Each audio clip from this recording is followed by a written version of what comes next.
वालेकुम व्यूअर्स, एक बार फिर बर्फ़बारी के इस मौसम में आपका मेज़बान अकमल हसन GB एडवेंचर के साथ आपके सामने है। और आज हमारा जो विज़िट होगा, टूर होगा, वो राकापोशी की तरफ नहीं बल्कि राकापोशी की बैक साइड थोल नगर की तरफ होगा, जहाँ पर एक मशहूर डिश आपको अक्सर खाने और देखने में मिलती है। जिन लोगों ने खाई है उन लोगों ने तो लुत्फ़अंदोज़ हुए हैं उस चीज़ से, लेकिन जिन लोगों ने नहीं देखी है उनको आज हम छाप भी दिखाएंगे कि कौन सी ऐसी डिश है, किस तरह से उसको बनाया जाता है, किस तरह से उसको प्रेजेंट किया जाता है अपने मेहमानों के सामने।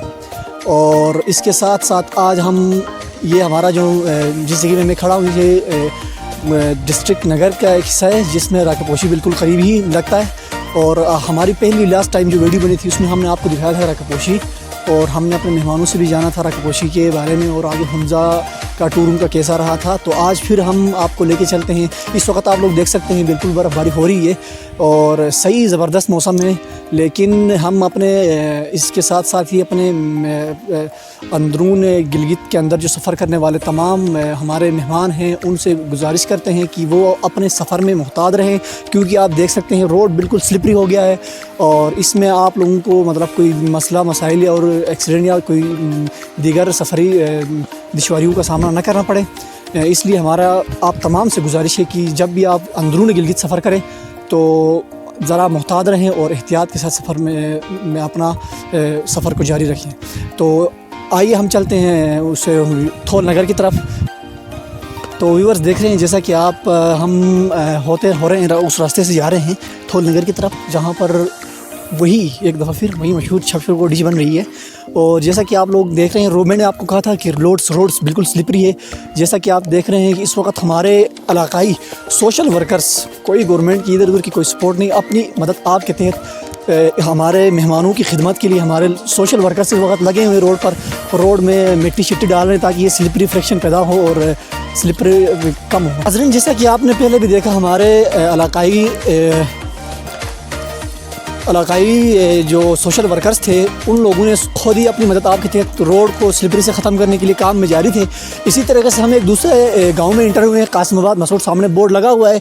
इधर के जवान भी बहुत सरगर्म है, बहुत जोश व खरोश के साथ अवाम उन्नास की खिदमत में मसरूफ़ हैं और हमारे नंबरदार बाकायदा रिप्रेजेंटेटिव है, इनके बाकायदा इसकी नुमाइंदगी में काम कर रहे हैं। तो आइए इनसे जानते हैं इनकी दिल में ये ख्याल कैसे पैदा हुआ कि रोड में मिट्टी डाले और मुसाफिरों के राह में आसानी पैदा करे। अस्सलाम वालेकुम नंबरदार साहब। वालेकुम सलाम। सर, आपने कैसे आपके दिल में ये ख्याल पैदा हुआ कि इस मौसम में लोग, सर्दी का मौसम में घर में बैठे हुए सारे, तो सारे घर में बैठे हुए हैं गिट्टी पे गर्म हो गए, आपके दिल में ये कैसे ख्याल पैदा हुआ कि हमारे मुसाफिरों की मदद के लिए हम रोड पर निकले और मिट्टी डालें? पहले की तरह हर साल ये तीसरा साल मुसलसल ज़बरदस्त बर्फ़बारी हुई है इलाक़े में। हमारी इबादत यूँ है कि रोड पे मतलब मिट्टी डाल के दूसरे मुसाफिर को तकलीफ़ न पहुँचाना, हम इस इबादत को इबादत समझते हैं।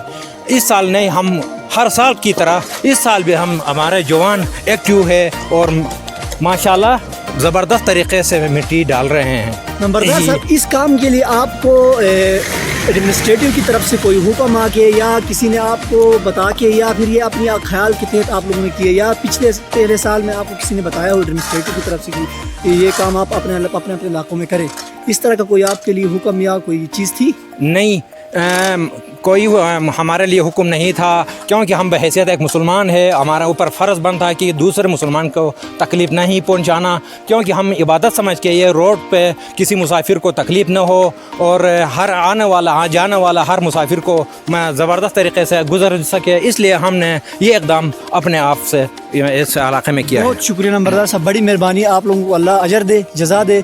और देख सकते हैं आप लोग हमारा इलाका जितना खूबसूरत है, जितना हसीन है, इतना हमारे लोगों के दिल, हमारे लोग कितने अंदर से नरम और खुशबहाश लोग हैं। तो आप देख सकते हैं कि इस सर्दी के मौसम में -4 -5 का सेंटीग्रेड है। इस मौसम में भी लोग अपनी गर्म बिस्तर को, घरों को छोड़ के आप लोगों की खिदमत में हैं। और हमारा पैगाम आपके लिए एक दफ़ा फिर ये है कि आप विंटर में भी गिलगित बल्तिस्तान का सफ़र करें ऐसी बात नहीं है कि रास्ते में आपके लिए दुश्वारियाँ मुश्किलात पैदा नहीं होंगी। हमारे जैसा कि आपने पहले सुना हमारे नंबरदार साहिब से, लोग हमारे पुरजोश हैं, आपकी खिदमत के लिए खड़े हैं।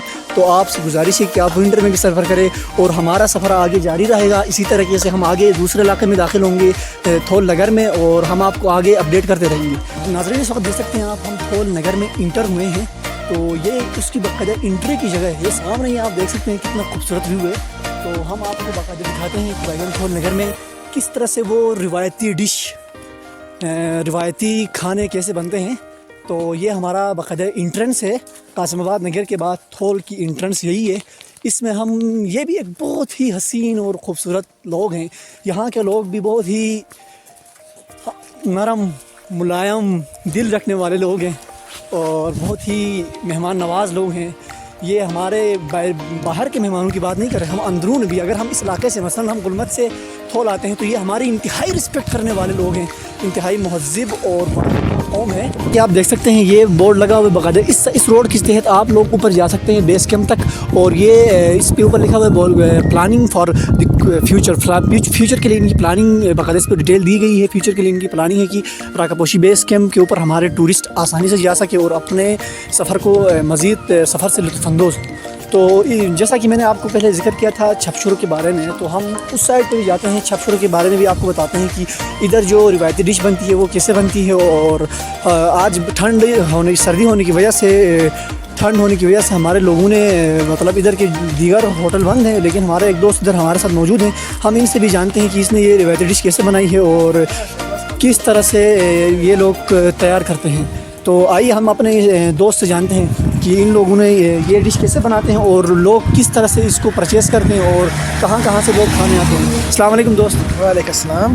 दोस्त, आप ये इधर ये डिश, पहले तो ये बताएं कि ये डिश कौन सी डिश है। मैंने मेहमानों को वैसे बताया, लेकिन जिस तरह से आप बता सकते हैं तो हम बता नहीं सकते हैं।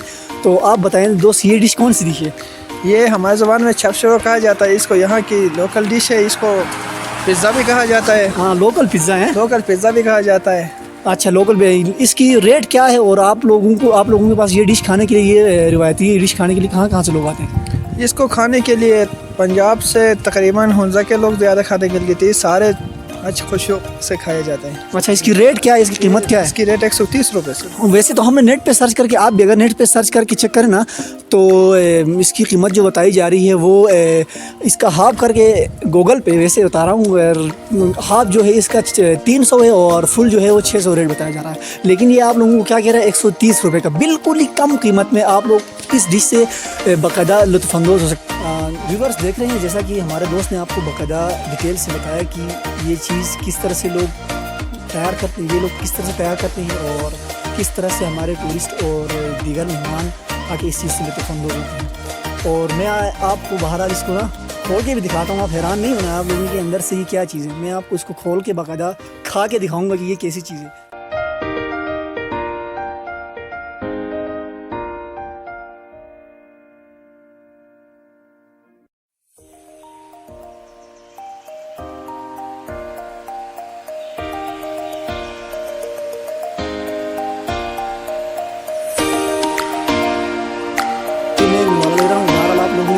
माइंड नहीं करना है, माजरत खाऊँ आपसे, लेकिन बहुत मुश्किल सी चीज़ नहीं है। आप विज़िट कर सकते हैं इस एरिया में, आसानी से आप इस चीज़ को परचेज़ करके खा सकते हैं। तो ये मैं निवाला ले रहा हूँ, माजरत खाऊँ आपसे। बहुत ज़बरदस्त, बहुत ज़बरदस्त, बहुत ही लजीज और दिलकश चीज़ है। देखने में जितनी प्यारी लग रही है, इतने में खाने में पानी ज़बरदस्त है जायका इसका।